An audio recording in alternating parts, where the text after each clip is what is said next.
Maya Kim pushed through the heavy glass doors of the Riverside Community Center, her worn canvas bag slung over one shoulder.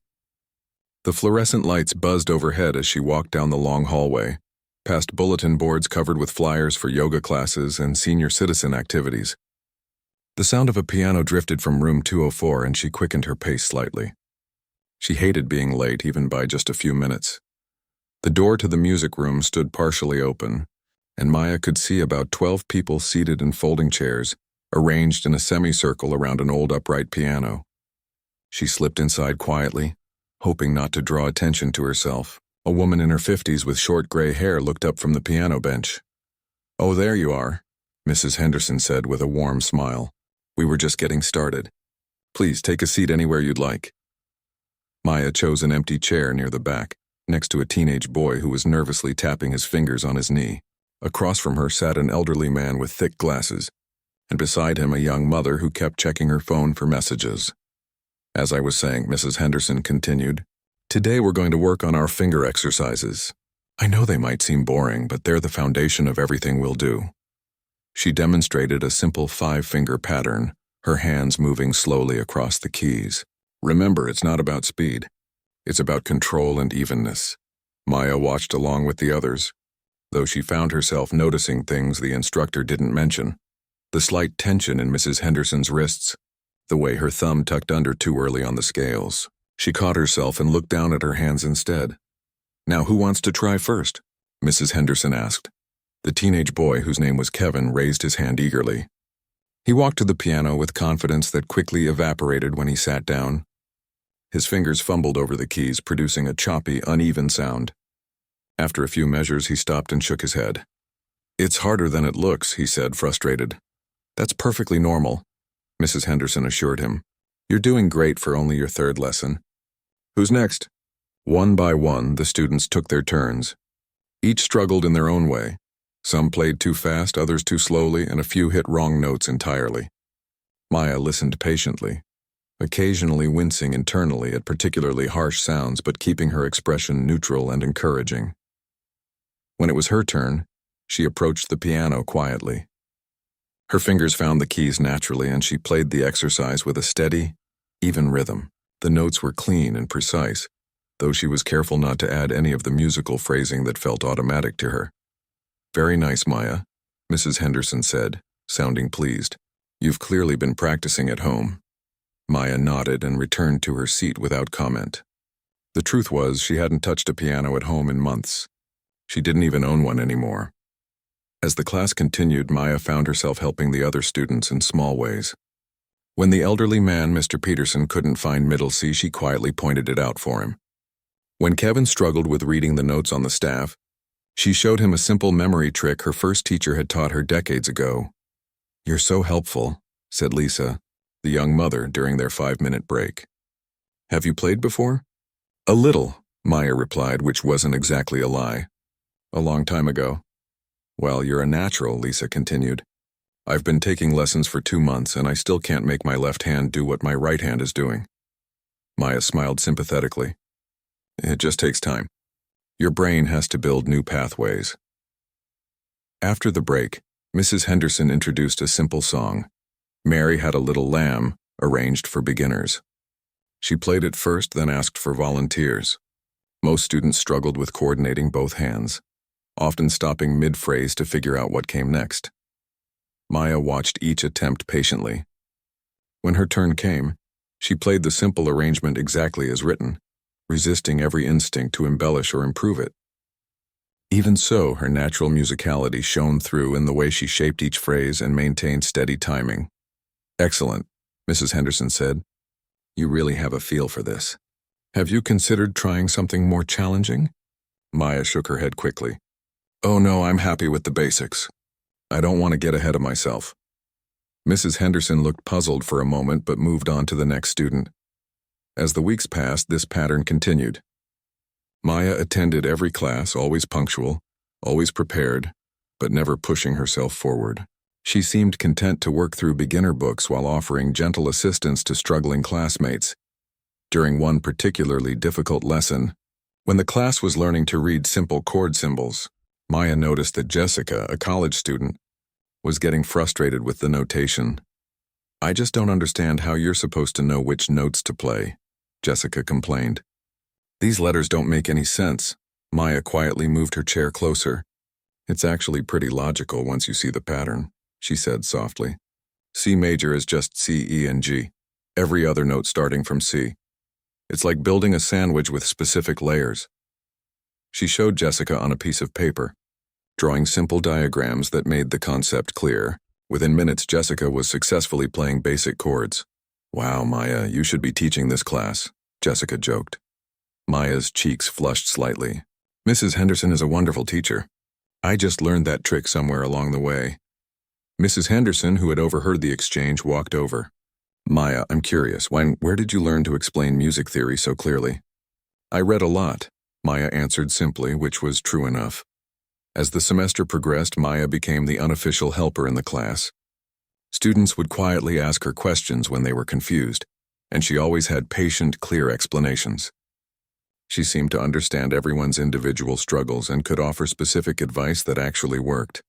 But she never volunteered for solos, never asked to try more difficult pieces, and always deflected suggestions that she was ready for intermediate repertoire.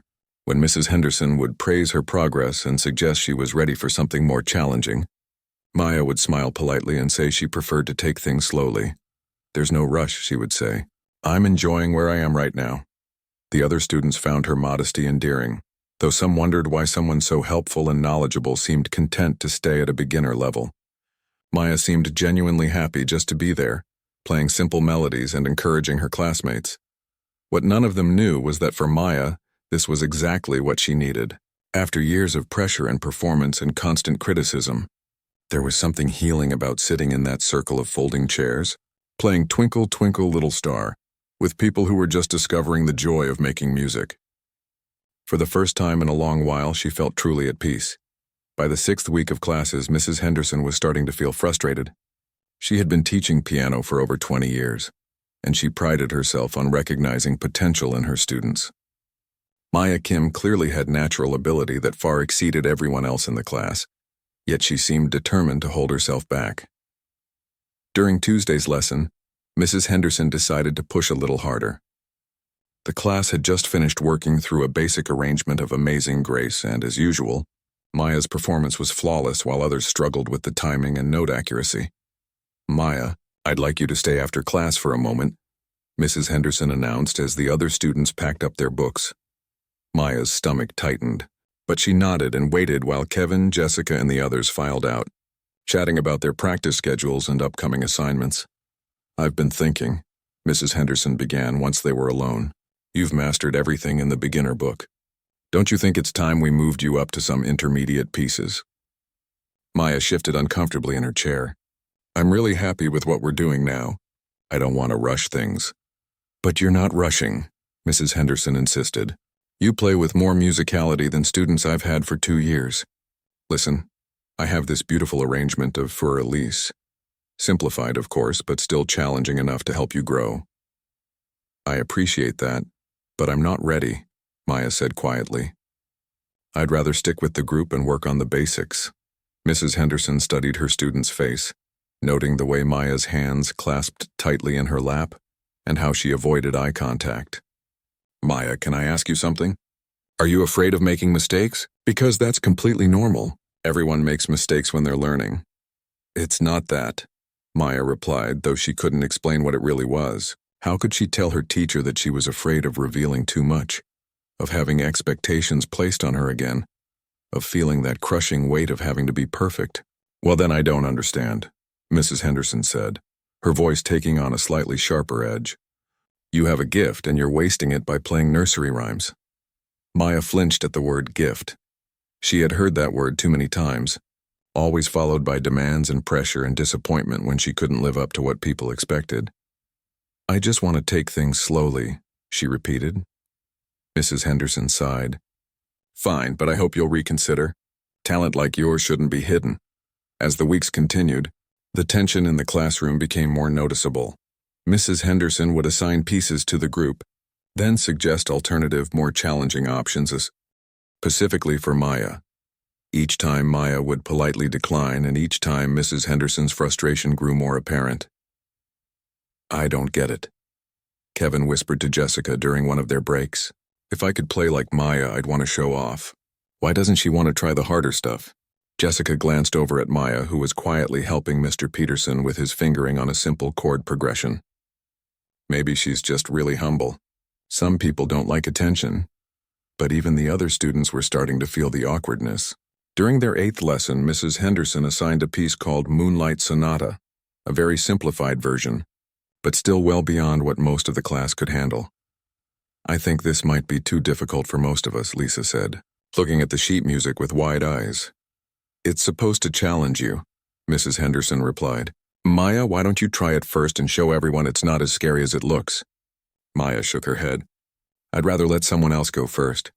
I'm sure Kevin would do a great job." Kevin laughed nervously. "Are you kidding? I can barely get through Mary Had a Little Lamb without messing up." "That's not true," Maya said encouragingly. "You've improved so much since we started." Mrs. Henderson's jaw tightened. "Maya, I'm asking you to try the piece." "Not Kevin, not Jessica, you." The room fell silent. Everyone could feel the tension crackling between teacher and student. Maya's cheeks turned red and she looked down at her hands. "I really don't think I'm ready for something that advanced," she said quietly. "How can you possibly know if you don't try?" Mrs. Henderson snapped. "I've been teaching piano for over 20 years and I'm telling you that you're ready. Don't you trust my judgment?" Maya felt trapped. Around her, the other students watched uncomfortably. Mr. Peterson cleared his throat and adjusted his glasses. Lisa looked like she wanted to disappear.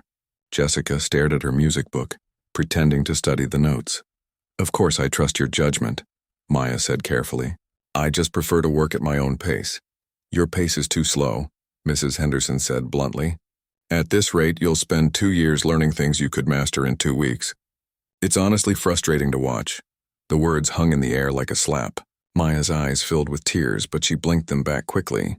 She had spent years learning to hide her emotions, to keep her reactions controlled even when people pushed too hard. "I'm sorry," she whispered. Mrs. Henderson immediately looked sorry she had spoken so harshly. "Maya, I didn't mean to upset you. I just want to see you reach your potential." But the damage was done. The easy, comfortable atmosphere of the class had been shattered. For the rest of the lesson, everyone seemed to be walking on eggshells.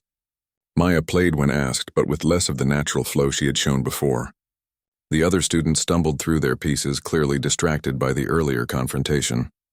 After that day, Maya began to dread Tuesday and Thursday evenings. The class that had been her refuge, her peaceful escape from the world, now felt tense and uncomfortable. Mrs. Henderson continued to push, suggesting harder pieces every week and growing more visibly frustrated each time Maya declined. "I think she's being stubborn," Mrs. Henderson confided to her husband after a particularly difficult lesson. "She's clearly capable of so much more, but she refuses to challenge herself. I've never had a student like this before." Meanwhile, Maya found herself questioning whether she should continue with the class at all. Maybe it had been a mistake to think she could just enjoy music casually again. Maybe there was no way to escape the expectations and pressure that seemed to follow her wherever she went. The other students began to sense that something was wrong, though they couldn't quite put their finger on what. The easy camaraderie of the early weeks had been replaced by an underlying tension. Some of them started to resent Maya a little, feeling like she was somehow causing problems for the whole group. "Why can't she just try the harder pieces?" Kevin asked Jessica after class one evening. "It's not like it would kill her to mess up once in a while." "Maybe she has anxiety or something," Jessica suggested. "Some people just don't like being put on the spot." But even Jessica was starting to feel frustrated. It seemed selfish for someone with obvious talent to hold back when the rest of them were working so hard just to play simple melodies. As the semester moved toward its end, Mrs. Henderson knew she had to do something decisive. She couldn't let Maya continue hiding behind false modesty, and she certainly couldn't let one student's reluctance affect the progress of the entire class. She began to form a plan that would force Maya to finally show what she was truly capable of, whether Maya wanted to or not. The announcement came on a rainy Thursday evening in late October. Mrs. Henderson walked into the classroom with a stack of colorful flyers and an unusually bright smile that immediately made Maya feel uneasy. "I have exciting news. Everyone, Mrs. Henderson said, setting the flyers down on the piano. The community center is hosting its annual student showcase in 3 weeks, and our class has been invited to participate. Kevin's eyes lit up. You mean like a real concert? Exactly like a real concert, Mrs. Henderson confirmed. There will be an audience, a proper stage, and even a professional sound system. It's a wonderful opportunity for everyone to show off what they've learned this semester. Maya felt her chest tighten. She had been dreading this moment since the beginning of the class. Knowing that most music programs ended with some kind of performance, she had hoped maybe this casual community center class would be different. Jessica raised her hand. Is it optional? Because I'm not sure I'm ready to play in front of people yet. That's exactly why you need to do it, Mrs. Henderson replied firmly. Performance experience is crucial for any musician. You'll never feel truly ready until you actually do it. Mr. Peterson shifted nervously in his seat. I've only been playing for 2 months. Surely I'm not expected to perform at the same level as someone like Maya. Maya's stomach dropped as all eyes turned to her. She could feel Mrs. Henderson's gaze burning into her, and she knew exactly what was coming. That's a great point, Mr. Peterson, Mrs. Henderson said slowly. Everyone will be performing pieces appropriate to their skill level. In fact, I've been giving this a lot of thought, and I believe this showcase is exactly what some of our students need to break through their self-imposed limitations. The way she emphasized self-imposed made it clear she was talking directly to Maya. Lisa looked at the flyer more closely. It says here that it's a required part of the course curriculum. Does that mean we all have to participate? Mrs. Henderson nodded. The community center requires all students in ongoing classes to participate in the showcase. It's part of what we agreed to when we signed up for the program. Maya felt trapped. She couldn't remember reading anything about a mandatory performance when she had registered. But maybe she had missed it in the fine print. Or maybe Mrs. Henderson was stretching the truth to force everyone to participate. What kinds of pieces will we be playing? Kevin asked, sounding both excited and terrified. I'm glad you asked, Mrs. Henderson said, walking to her bag and pulling out a folder. I've selected specific pieces for each student based on their current abilities and what I think will challenge them appropriately. She began handing out sheet music to each student. Mr. Peterson received a simple arrangement of Ode to Joy. Lisa got a basic version of Greensleeves. Kevin was assigned the Entertainer by Scott Joplin, which made him grin despite his nerves. When Mrs. Henderson reached Jessica, she paused. I've chosen Canon in D for you. It's a stretch, but I think you can handle it with some dedicated practice. Jessica looked at the music and paled. This looks really hard. It is challenging, Mrs. Henderson agreed.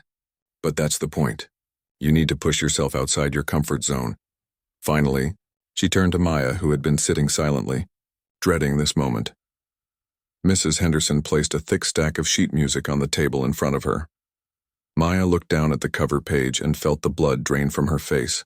Chopin's Minute Waltz was printed in elegant script across the top, and even the simplified arrangement looked incredibly complex. I can't play this, Maya said immediately, her voice barely above a whisper. Of course you can, Mrs. Henderson replied, her tone leaving no room for argument. You've been hiding your abilities long enough, Maya. This piece will finally show everyone what you're truly capable of. Maya shook her head frantically. Mrs. Henderson, this is way too advanced. I'm not ready for something like this. You are more than ready, Mrs. Henderson insisted. I've watched you for 10 weeks now. I've seen how easily you grasp concepts that take other students months to understand. I've watched you help your classmates with techniques you claim you don't know. You're not fooling anyone with this false modesty anymore. The other students watched the exchange with growing discomfort. They could all see that Maya was genuinely distressed, but they also couldn't understand why someone who played so well would be so afraid to try a harder piece. But what if I mess up? Maya asked, her hands trembling as she touched the sheet music. Then you mess up, Mrs. Henderson said bluntly. That's what happens when you challenge yourself. But I'm willing to bet you won't mess up. I think you're going to surprise everyone in this room, including yourself. Maya felt like she was drowning. The walls of the small music room seemed to be closing in around her. She could feel everyone staring at her, waiting for her response, and she knew there was no way out. I really don't think this is a good idea, she said one more time, her voice cracking slightly. Mrs. Henderson's expression hardened. Maya, I'm going to be very direct with you. You have more natural talent than any student I've taught in years. But talent means nothing if you're too afraid to use it. This performance is happening whether you like it or not. The question is whether you're going to embrace the opportunity or fight it every step of the way. Can't I just play something simpler? Maya pleaded. Maybe the same piece as Mr. Peterson or Lisa? Absolutely not, Mrs. Henderson said firmly. That would be a disservice to your abilities and frankly insulting to the audience. People come to these showcases to see students challenge themselves and grow. You playing Ode to Joy would be like a high school basketball player joining an elementary school team. Kevin cleared his throat awkwardly. Maybe we should let Maya decide what she's comfortable with. Mrs. Henderson turned to him sharply. Kevin, with respect, you've been playing for 2 months. Maya has abilities that you may never develop, even with years of practice. She needs to be pushed, not coddled. The harshness of the statement made everyone uncomfortable. Jessica looked down at her hands, and Lisa pretended to study her sheet music. Mr. Peterson removed his glasses and cleaned them unnecessarily. Maya felt tears building behind her eyes, but she fought them back. She had learned years ago that crying in front of people only made things worse, only drew more attention and pity. Fine, she whispered, barely audible. I'll try to learn it. You won't try, Mrs. Henderson corrected. You will learn it, and you will perform it beautifully, because that's what you're capable of. Mrs. Henderson then addressed the entire class. The showcase is 3 weeks from Saturday. That gives everyone time to practice and prepare. I expect to see significant improvement from all of you between now and then. She handed out practice schedules and performance guidelines, but Maya barely heard any of it. She stared at the Chopin waltz in front of her, the notes swimming on the page as her mind raced with panic. As the class ended and students began packing up their books, Maya remained seated, still staring at the impossible piece of music. She felt completely trapped, caught between revealing abilities she wasn't ready to show and disappointing a teacher who clearly wouldn't accept anything less than what she perceived as Maya's best effort. You'll be fine, Jessica said quietly as she passed Maya's chair. If anyone can learn that piece, it's you. But Maya knew the truth that Jessica couldn't understand. Learning the piece wasn't the problem. Playing it perfectly wasn't even the problem. The problem was what would happen after, when people started asking questions she couldn't answer. The night of the showcase arrived faster than Maya had hoped. She sat in the small backstage area of the community center's main auditorium, her hands folded tightly in her lap, as she listened to the sounds of people filing into their seats. Through the thin curtain she could hear families chatting and chairs scraping against the floor. Places, everyone, called Mrs. Henderson, clipboard in hand and wearing her best dress for the occasion. Remember, this is your chance to shine. Deep breaths and don't forget to smile. Maya looked around at her fellow students. Mr. Peterson was practicing finger exercises in the air, his lips moving silently as he counted beats. Kevin kept shaking out his hands like he was trying to get rid of nervous energy. Jessica sat quietly in the corner, her eyes closed as she mentally rehearsed her piece. The showcase had drawn a surprisingly large crowd. Word had spread through the community center about the piano students' performance, and many regular visitors had decided to attend. Maya could see through a gap in the curtain that the auditorium was nearly full, with at least 60 people settling into their seats. Maya, how are you feeling? Lisa asked, sitting down beside her. You've been so quiet during our practice sessions. Maya managed a weak smile. Just nervous, I guess. That was an understatement. For the past 3 weeks, Maya had been going through the motions of learning the Chopin piece, playing it tentatively during lessons while Mrs. Henderson grew increasingly frustrated with what she saw as a lack of effort. Maya had deliberately stumbled over passages she could play perfectly, added hesitations where none existed, and generally tried to give the impression that the piece was at the very edge of her capabilities. But she knew that once she sat down at that piano tonight, everything would change. There was no way to play Chopin's Minute Waltz badly if you actually knew how to play it properly. The piece demanded precision, speed, and musical understanding that couldn't be faked or hidden. I'm sure you'll do wonderfully, Lisa continued. You always play so beautifully in class. First up is Mr. Peterson with Ode to Joy, announced Mrs. Henderson. Everyone wish him luck. Mr. Peterson stood up slowly, adjusting his tie and taking several deep breaths. Here goes nothing, he muttered, and walked toward the stage. Maya watched through the curtain as he made his way to the piano.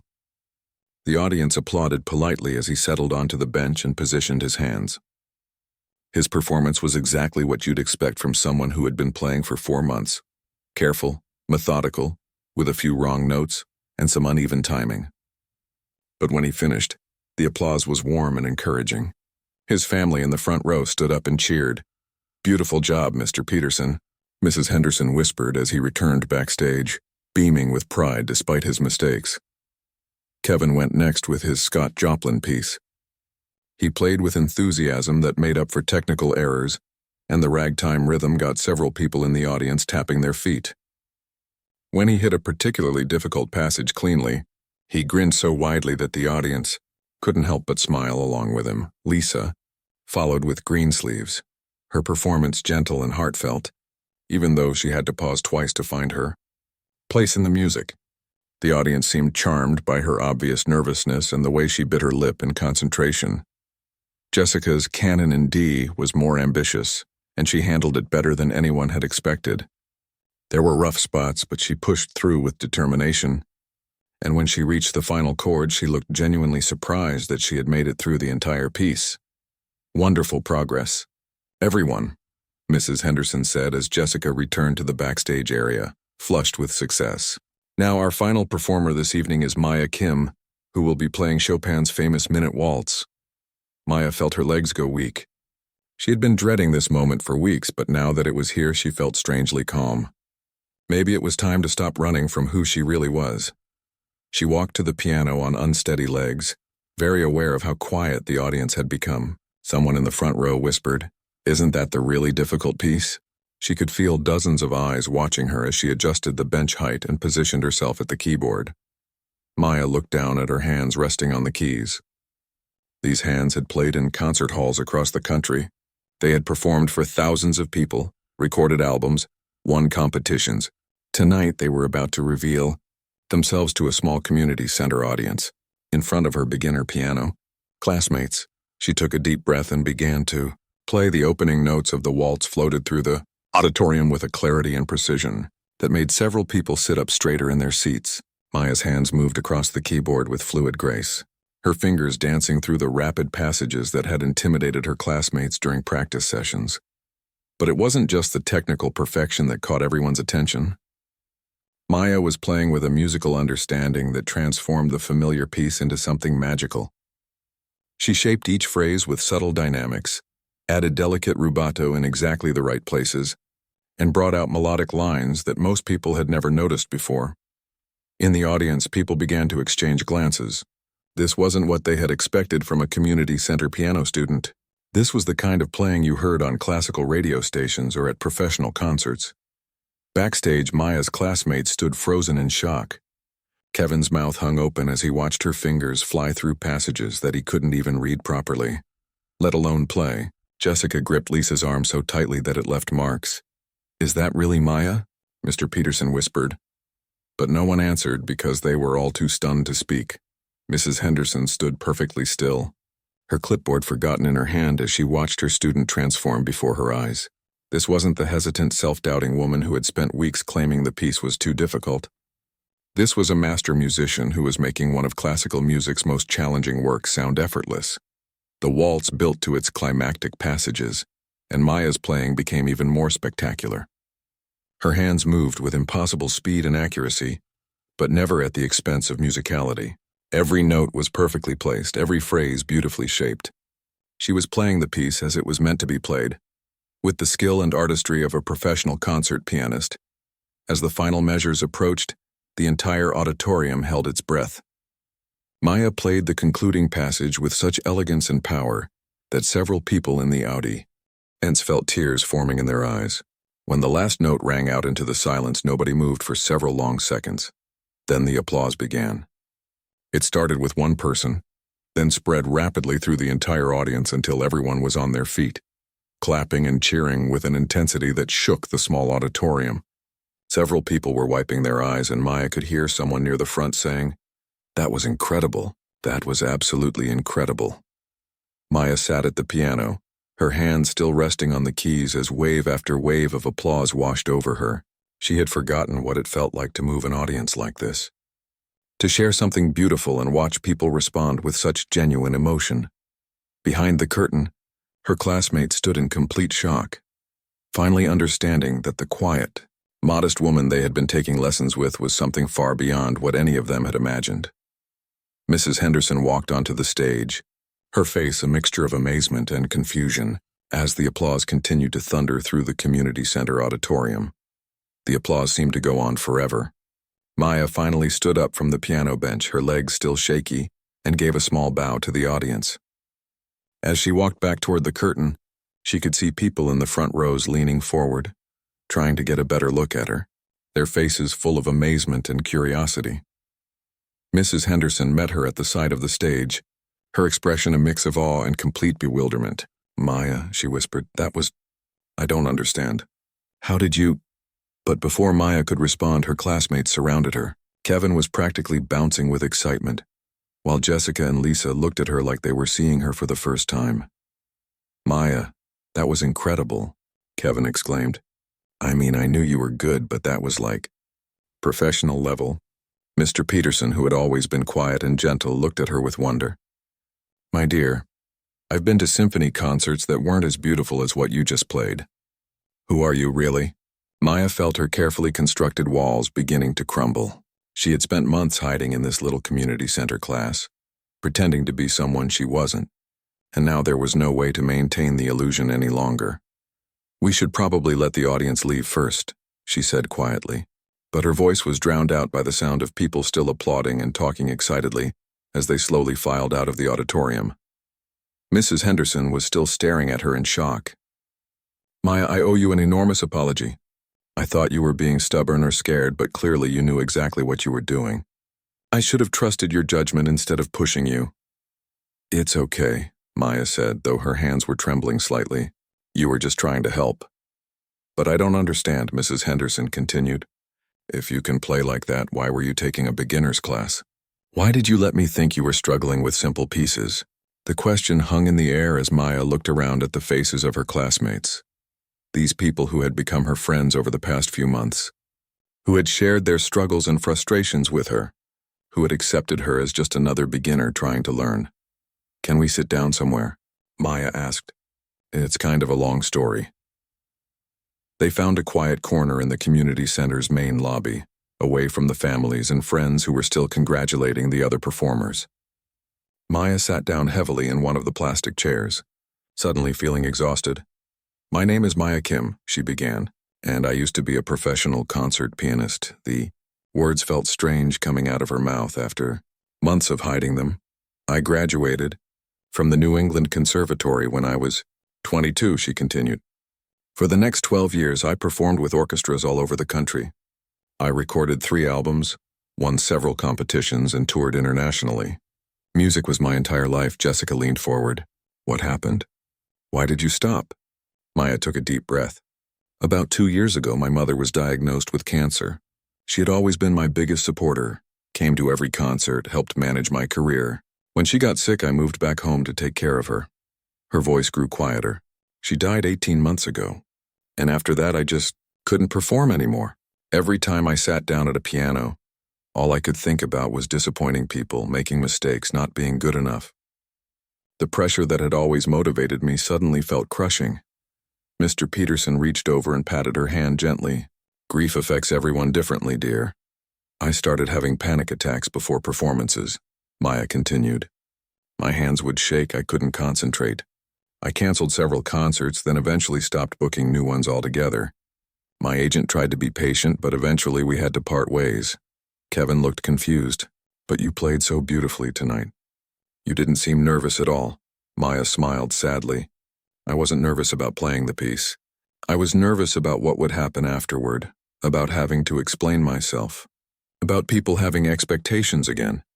"Is that why you joined our class?" Lisa asked. "I thought maybe if I could just play simple music with people who weren't judging me or expecting perfection, I could remember why I loved piano in the first place," Maya explained. "For the past few months, playing Mary Had a Little Lamb with all of you has been the most peaceful I've felt since my mother died." Mrs. Henderson shook her head slowly. "And I ruined that by forcing you to perform tonight. I'm so sorry, Maya. I had no idea what you were dealing with."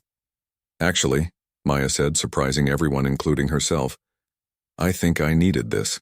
I've been so afraid of performing again, of disappointing people, or having another panic attack.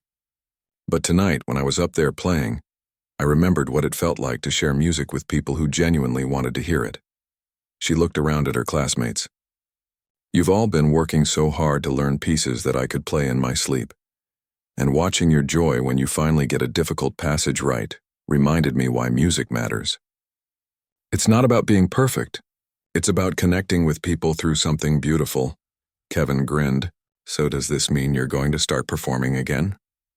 I don't know, Maya said honestly. But for the first time in almost 2 years, I feel like it might be possible. Tonight, when I saw how the audience responded, how happy the music made them, I remembered that performing doesn't have to be about pressure and perfection. It can be about sharing something you love. Mrs. Henderson stood up and walked over to Maya. I want you to know that you'll always be welcome in my class, whether you want to play Chopin or Twinkle, Twinkle, Little Star. And if you ever decide you want to teach, I could use an assistant who understands that everyone learns at their own pace. That's really kind of you, Maya said, feeling tears form in her eyes for the first time in months. But they were good tears this time. Jessica spoke up. Can I ask you something? All those times you helped us with technique and theory, were you just remembering your training? Partly, Maya admitted. But also teaching you helped me understand music in a new way. When you're explaining why something works to someone who's never heard it before, you have to really think about the fundamentals. It made me appreciate how amazing it is that any of us can make beautiful sounds come out of a piano. As they sat there talking, Maya felt something shift inside her. The weight she had been carrying for months seemed lighter somehow. She wasn't ready to book a concert tour, but she could imagine maybe playing at small venues again or teaching students who wanted to learn. So what happens now? Mr. Peterson asked.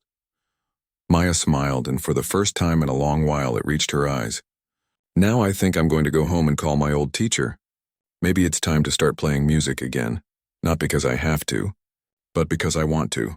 6 months later, Maya gave her first public performance since her mother's death at the community center's spring fundraiser.